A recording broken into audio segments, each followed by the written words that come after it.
Imagine standing in a bustling coffee shop in London, staring at a £3 cup of coffee and wondering, why is it so expensive?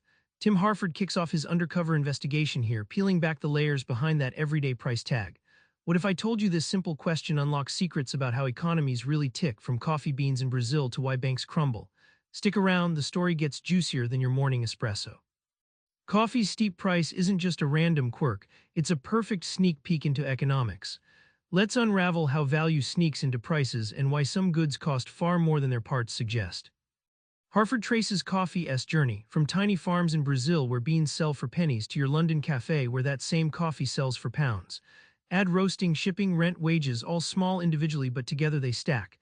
Yet there's something else at play: local demand and competition shaping the final price tag.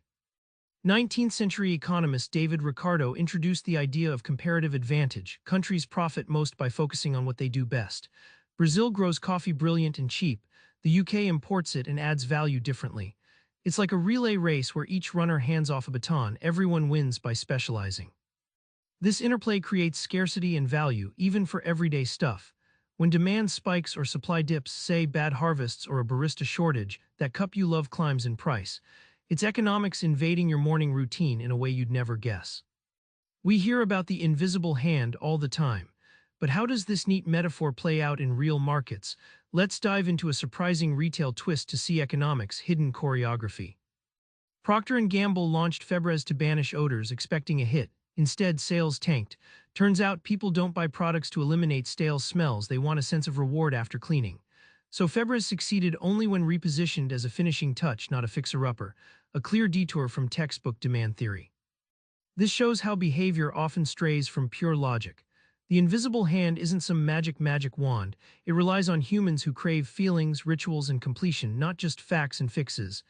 Economics meets psychology, a combo that reshapes how markets actually function. Recognizing this, companies and markets don't just keep guessing, they evolve. When old models fail, new habits push prices, products, and profits in surprising directions.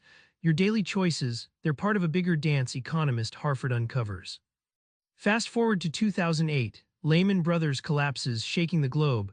What undercurrents caused this earthquake? Harford exposes the tangled web behind banking's biggest meltdown.